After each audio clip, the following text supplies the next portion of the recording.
Yo, what's going on, guys, and welcome back to another Genshin Impact video. And today we got the new version 4.0 second phase banners, and like usual, we're going to be discussing on whether you should pull or not. The OG Husbando duel returns for the upcoming banners, Zhongli, Tartaglia, and much more. Now, before we get started with the video, make sure you guys hit that like button as well as subscribe to the channel for more of this type of content. Don't forget to turn on that notification bell so you guys don't miss out on my latest uploads or whenever I go live on my streams. Alright, now on to the disclaimer. Everything I'm about to talk about in this video is all intended for meta purposes or to those who are unsure what to spend their primo gems on. If you like these rate-up characters by design or gameplay, then feel free to disregard everything I say in this video and go for the characters you like. Remember, this is a gacha game, so you should always pull for your favorite characters. And now, let's jump into the video. And here are the banners, and I gotta say, this is a weird one. We got Noelle, Sayu, and Freminet as the rate of 4 stars. Like usual, we'll start with the 4 stars from the top to the bottom. Starting with Noelle, I will say she has gotten a lot better since the new Geo buff and the artifact set. By the new Geo buff, I mean the one that's like a couple years ago, but that's honestly really about it. She starts out as a Geo shielder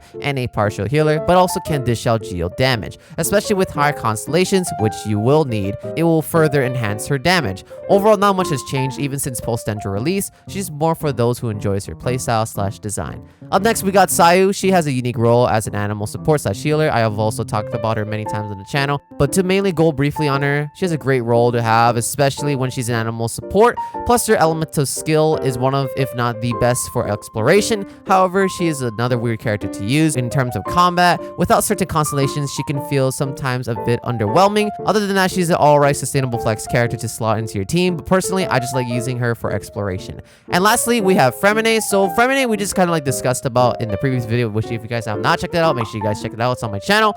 He is a cryo and physical damage dealer, and he does rely heavily on using his skills for extra stacks, as well as his burst combination, then chain back to his elemental skill. You will be spending a lot of field time with him as well to be getting lots of value with both of his skill and his burst. So again, kind of similar to Noelle's situation, he's going to be for those who's going to like his playstyle. We don't know about his damage potential yet, right? Obviously, we don't know his talents / damage multipliers. It really will depend on, like, you know, in terms of how he would fit in the meta. But for now, Freminet, to attract the others, if you already have like a strong crowd DPS, you don't necessarily need Freminet, unless again you like Freminet's design / playstyle, or you potentially may need a crowd DPS, and he seems to be a solid option. All right, so those are the 4 stars. Now let's move on to the 5 stars. We got the CEO GEO, aka Rex Lapis, aka the more or less guy, Zhongli.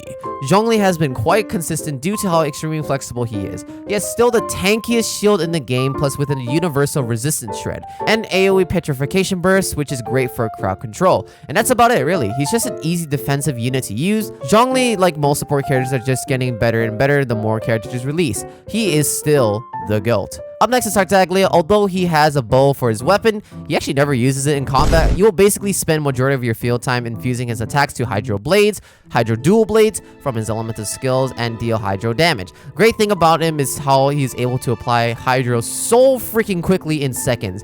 He also has 2 different bursts which both have their own uses. Overall, he's honestly still great in his role and still have, in my opinion, one of the most fun playstyles in the game.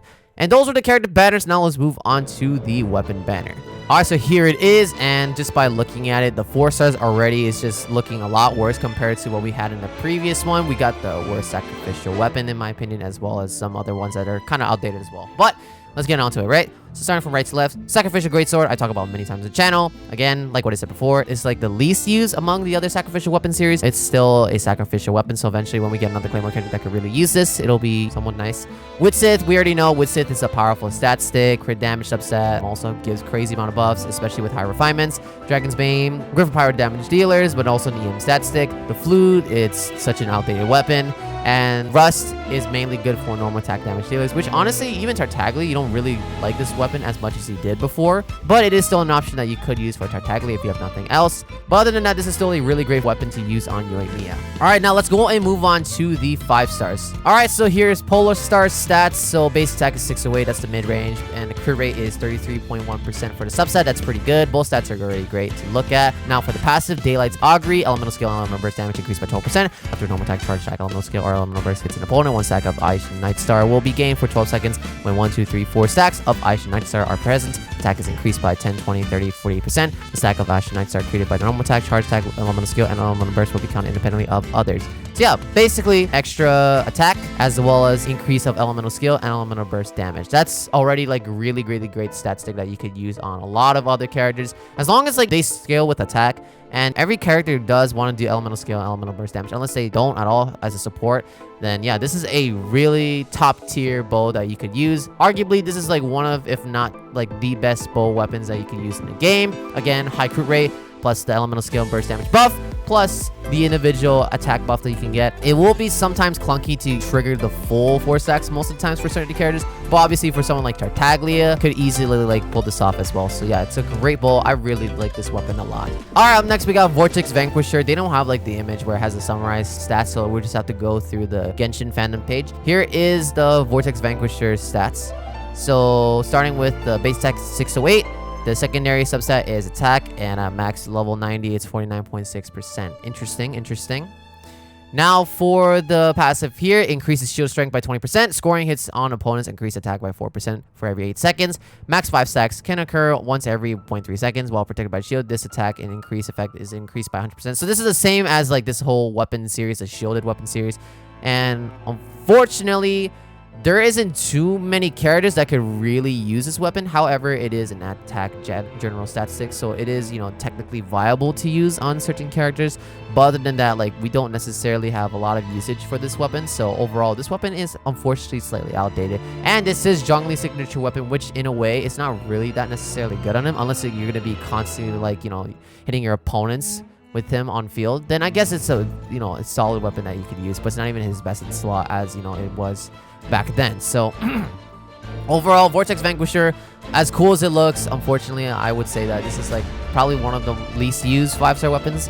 But, you know, it's still, at the end of the day, an attack general statistic, and if you don't have anything else, but you do roll for this instead, then, you know, you could definitely use this on certain characters that, as long as they use attack, then it is a solid weapon to use.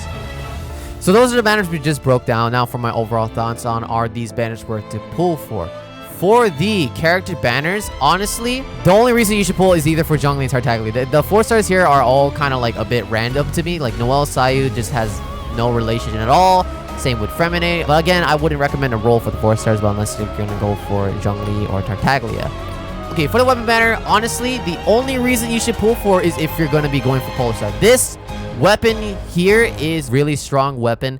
However, in my opinion, I wouldn't personally risk it because like the odds for getting like the certain weapon that you want is very low. So again, this is like a very risky gamble to get a guaranteed weapon that you want. But other than that, like I wouldn't generally spend on weapon banners. So regardless of if this is a good banner or not, I would say that this is definitely not a banner that you should be pulling on. And for those who are interested, which I generally always say when it comes to second phase banners, is to wait till next week on the last day, so like Friday or Saturday, because that's when Genshin will be live streaming the next update, where they'll be presenting all of the information regarding the new banners. So if you guys do plan on summoning in the next update, obviously just save your gems for now. Wait until the special program to see what is going to be coming out in the banners, and that will be the time when you can decide which one you're going to be pulling for. Well, that's everything. So if you guys enjoyed today's video, make sure you guys hit that like button, as well as subscribe to the channel for more of this type of content. Don't forget to turn on that notification bell so you guys don't miss out on my latest uploads, as well as whenever I go live on my streams.